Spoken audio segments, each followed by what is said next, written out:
Hello friends. तो यहाँ पर देख रहे हैं कि हमें आज स्टार्ट करना है एसक्यूएल। तो पहले एसक्यूएल के बारे में जानने से पहले यहाँ पर एसक्यूएल क्या है वो देख लेंगे। जैसे कि एसक्यूएल मतलब होता है कि स्ट्रक्चर्ड क्वेरी लैंग्वेज। मतलब किसके लिए यूज किया जाता है, जो होता है कि आपका डेटा स्टोरेज करने के लिए। जैसे कि आपका एक साइट है जो अभी लाइव है, या आप कहीं लोकल होस्ट पे काम कर रहे हो, जैसे कि आपका पीसी कंप्यूटर है जिसके ऊपर आप काम कर रहे हो। तो उसमें जो डेटा आप सेव कर लेते हो, डेटा सेव मतलब क्या, जैसे कि रजिस्ट्रेशन का फॉर्म है, कुछ डेटा आपको स्टोर करना है, तो क्या कर लेते हो, उसके पीछे जो आपका डेटा कहाँ पर स्टोर हो जाता है, वो है आपका एसक्यूएल, जिसको आप डेटा कहते हैं। जिसमें अभी एसक्यूएल अवेलेबल है, माई एसक्यूएल, ओरेकल्स वगैरह, एन नंबर ऑफ यहाँ पर डेटाबेसेस वगैरह अवेलेबल है। तो चलते हैं एसक्यूएल के बारे में जानते हैं पहले। What is SQL? तो देखो यहाँ पर SQL stands for structured query language.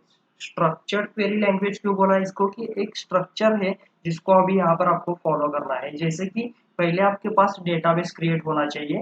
तो डेटाबेस क्रिएट होने के बाद ही आप उसमें टेबल इंसर्ट कर सकते हैं, मतलब टेबल क्रिएट कर सकते हैं एंड डेटा उसमें इंसर्ट कर सकते हो। ये पूरा स्ट्रक्चर है। जिससे पहले आपको डेटाबेस होना चाहिए और उसके अंदर ही आपको एन नंबर ऑफ टेबल्स होने चाहिए। नेक्स्ट देखो कि design for managing data in relational database management system, RDBMS।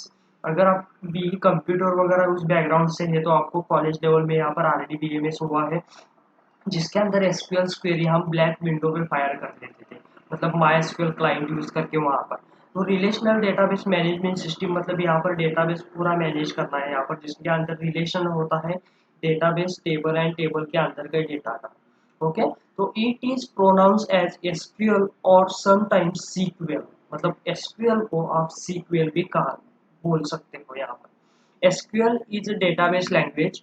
It is used for database creation, deletion, fetching rows and modifying rows etc.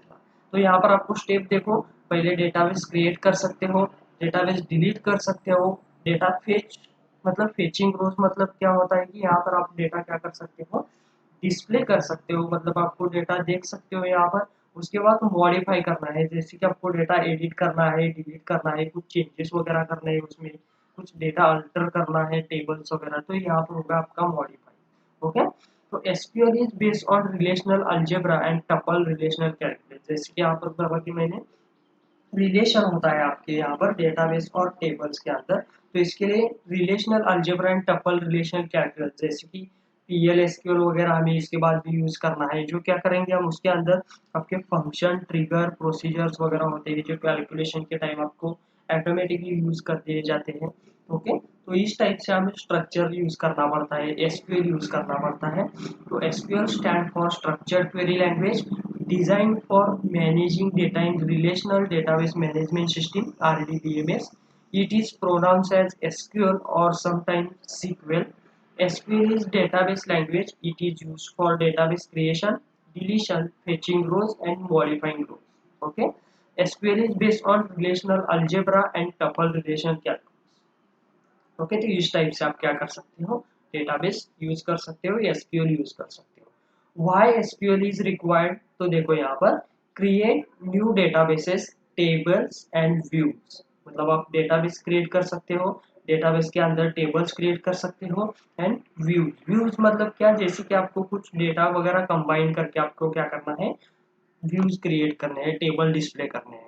Insert record in database मतलब आपको database में अगर आपको tables वगैरह पहले फर्स्ट क्रिएट करने पड़ेंगे, उसके बाद ही आप क्या कर सकते हो, डेटा इंसर्ट कर सकते हो। नेक्स्ट है अपडेट रिकॉर्ड्स इन डेटाबेस। मतलब आपके पास ऑलरेडी डेटा है तो आप क्या कर सकते हो, उसमें अपडेट्स वगैरह डेटा कर सकते हो। Delete record from database and retrieve data from database. Delete मतलब रिकॉर्ड डिलीट कर सकते हो एंड रिट्राइव मतलब डेटा फेच कर सकते हो, व्यू क्रिएट कर सकते हो जिसका यूज करके आप डेटा देख सकते हो वहां पर आपके पास कौन सा डेटा अवेलेबल है। ओके। तो एसक्यूएल सिंटैक्स है, जैसे कि हर लैंग्वेज में आपको कुछ प्रोग्राम्स वगैरह क्रिएट करने हैं तो जिसके लिए सिंटैक्स होते हैं, तो यहाँ पर भी सिंटैक्स फॉलो करने हैं आपको। तो देखो SQL is not case sensitive, जैसे आप यहाँ पर स्मॉल में यूज कर सकते हो, कैपिटल्स कीवर्ड्स यूज कर सकते हो। लेकिन देखो यहाँ पर SQL keywords are written in upper case, मतलब उनकी ये फॉर्मेलिटीज है कि आपको सिर्फ अपर केस में ही लिखना है, लेकिन आप स्मॉल केस में भी इसको यूज कर सकते हो।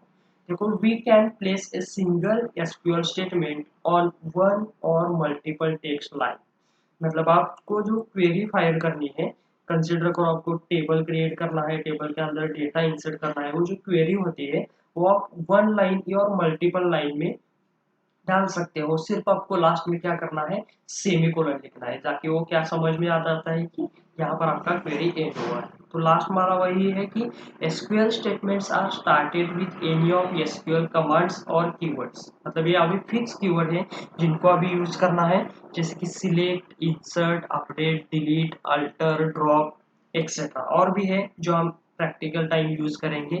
And the statement and with semicolon, मतलब आपको डायरेक्टली वो क्वेरी लिखनी है और लास्ट में सेमीकोलन देके वो आपको क्या करना है, यहाँ पर क्वेरी एग्जीक्यूट करनी है। तो इस टाइप से आप एसक्यूएल यहाँ पर यूज कर सकते हैं। ओके, नेक्स्ट है इंपॉर्टेंट एसक्यूएल कमांड, जिसका यूज करके आप क्या कर सकते हो, पूरा प्रोजेक्ट यहाँ पर हैंडल कर सकते हो, मतलब फर्स्ट स्टेप भी कह सकते हो आप इसको। तो आपको क्या क्या स्टेप कर सकते हो, देखो पहले आपको क्रिएट डेटाबेस, इस कमांड का यूज करके डेटाबेस क्रिएट करना पड़ता है। नेक्स्ट आता है कि आपके डेटाबेस के अंदर टेबल क्रिएट करना है, तो क्रिएट टेबल कमांड मिल जाता है आपको। नेक्स्ट आता है आपको इंसर्ट इनटू, मतलब आपने टेबल क्रिएट किया है तो हम क्या कर सकते हैं, डेटा इंसर्ट कर सकते हैं, इसलिए यहाँ पर है इंसर्ट इनटू। नेक्स्ट आता है यहाँ पर सिलेक्ट, अभी आपके पास डेटा अवेलेबल है टेबल में, तो आप क्या कर सकते हो, डेटा यहाँ पर फेच कर सकते हो, तो इसके लिए सिलेक्ट कमांड यूज किया जाता है। नेक्स्ट है डेटा में कुछ चेंजेस वगैरह करना है, डेटा मॉडिफाई करना है, तो इसके लिए यूज किया जाता है अपडेट कमांड। और उसके बाद आपको डेटा डिलीट करना है, तो लास्ट में आता है आपका डिलीट कमांड। तो create database, create table, insert into, select, update and delete का यूज करके आप पूरा प्रोजेक्ट यहाँ पर हैंडल कर सकते हो, मतलब इनका यूज करके आप क्या कर सकते हो, यहाँ पर पूरा एसक्यूएल भी हैंडल कर सकते हो, जो स्मॉल स्मॉल प्रोजेक्ट के लिए आपको लगता है। ओके, तो ये वो आपका पूरा एसक्यूएल का इंट्रोडक्शन, जिस लिए यूज किया जाता है, एसक्यूएल क्या है इसके बारे में। ओके, तो नेक्स्ट वीडियो हम देखेंगे इंस्टॉलेशन। तो इसके लिए इंस्टॉलेशन मतलब हमें क्या लगना चाहिए यहाँ पर कि हमें जैम्प लगता है, यहाँ पर हम जैम्प सॉफ्टवेयर यूज करेंगे, जिसको हम इंस्टॉलेशन करके आप उसके अंदर हम क्वेरीज रन करेंगे। Okay, thank you.